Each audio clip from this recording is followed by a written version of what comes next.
Hello, and welcome to this video where I will be talking about endgames and theoretical endgames in particular. A complementary video to my Substack post when I wrote about studying endgames.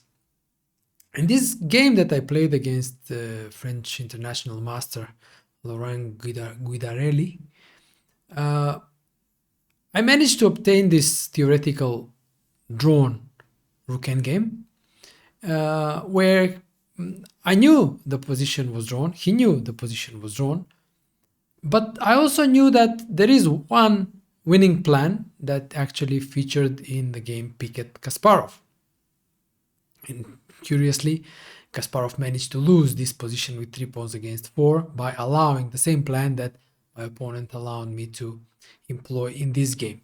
So first and foremost, my opponent did not have to allow me to obtain this pawn structure after f5.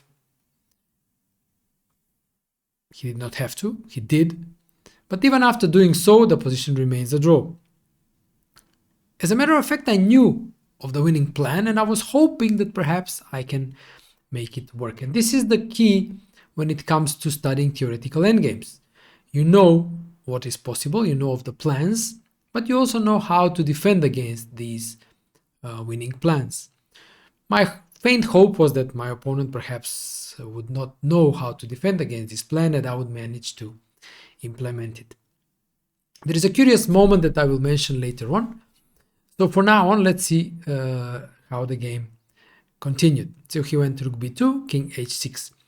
The winning plan for black, if allowed to do so, is to actually get the king all the way to g4 and then push either f4 or e3.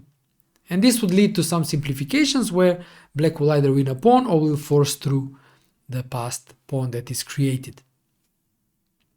For example, in this position for white, the simplest was to wait king c2 and after king h5 intending king g4, white can simply play rook king h3, preventing king g4, and the point being that if f4 is played, then the simple move rook c5 pushes the king back.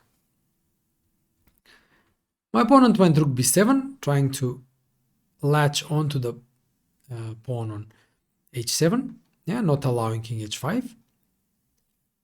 And I played rook a2, immediately taking advantage that my opponent's rook left the second rank, so now I'm threatening e3. Rook e7 defends against e3, but now rook b2 sort of puts white in a zugzwang. White zugzwang. Well, the rook is tied down to the e7 square, latching onto the pawn on h7 and preventing e3. So if the rook moves either way, either king h5 is allowed or e3 is allowed. And the white king, if it moves, and it will move, will allow for king h5. So king g1 now allows king h5. And the point being that now with the king on g1, the black king can go to g4, threaten e3, maybe go to f3. So for example, if rook h7 check, king g4, rook a7, and now e3. The point being that after f takes e3, king takes g3, threatening mate, and all these pawns will be weak. So white played king g2, king g4. And now practically white is lost. You wouldn't think of it, but white cannot defend against all the threats, f4 being one and rook e2 with e3 is another one. And now the interesting part comes that after the game when we chatted, my opponent admitted that he had shown this endgame to his students more than once, how the defending side should hold. So he was fully aware of the winning plan and he was explaining the defensive plan to his students. And yet in practice, he failed to defend it when it came to him to do so. So this is an important moment because you may study theoretical endgames, you may even know them, but you also need practice in them. So for me, as I mentioned in the post, I was studying fine, but I was doing so by actually physically moving the pieces on the board And I think this gave me a more like a physical feeling, physical sensation of the actual moves and how they should be played, what they are, why they are played. And I think in this way I sort of also obtained practice in playing these theoretical endgames. Now let's go back to the game and see the actual variations. So the trickiest move here is rook e5. The point being that after rook e2, threatening e3, there is rook a5. And after e3, check, rook a4, king h5, king f3, attacking both the rook and the pawn on e3. Therefore, after rook e5, the winning move is rook a2. So, rook b5 now, and now g5 is the winning move. This breakthrough has been discovered by Bologan. I consulted Dvoretsky's manual after the game and kind of refreshed my knowledge of this endgame. The point being that after h takes g5, f4 is strong, g takes f4, and e3. So these two pawns now nicely defend the black king, and white cannot give a check. So after king f1, king f3, threatening mate, rook b1, rook f2 check, rook g2 check, and e2, black is winning, whether by rook f2, rook f1, or king f1, then the rook moves, and e1, queen. Another option was his post-mortem suggestion of h5, but it also loses after g5, h6, and rook e2. And again the threat is e3. Rook h7, e3, rook g7, check on f2, king g1, and rook f3. And the point is that the rook on g3 falls with check, and black is in time to go up behind the h-pawn to prevent promotion. And this is a line actually that we analyzed after the game.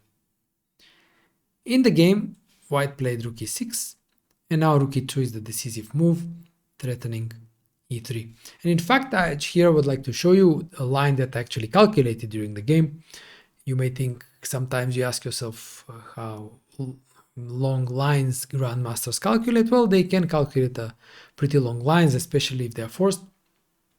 And this is the line I'm going to show you that I calculate during the game. So if white waits, rook e7, e3, rook e3, rook e3, f e3, h6. So pawn endgames in principle should be calculated through the end.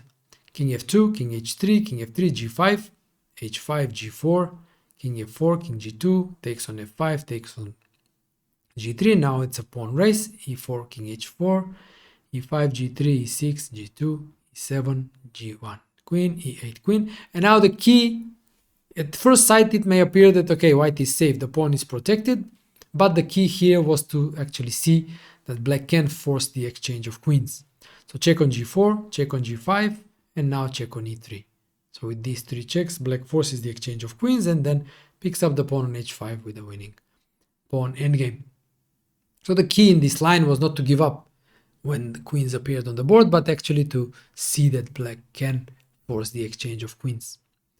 In the game, after rook e2, he played rook a6, but now f4 is the key. G takes f4, e3, and he resigned, not waiting to see that after king f3, rook f2, and e2, black wins the game. So you see, sometimes you do get extra half points for knowing theoretical endgames, and I strongly encourage everybody to study theoretical endgames because they are the end game, the end product of your calculation. So when you know that a certain position is a draw or a win, you know whether you should be going for it or avoiding it, depending what your goal is. So thanks for watching this video. Subscribe, like it, share it, tell your friends about it. And well, I hope you enjoyed it, and I'll see you in the next one. Cheers.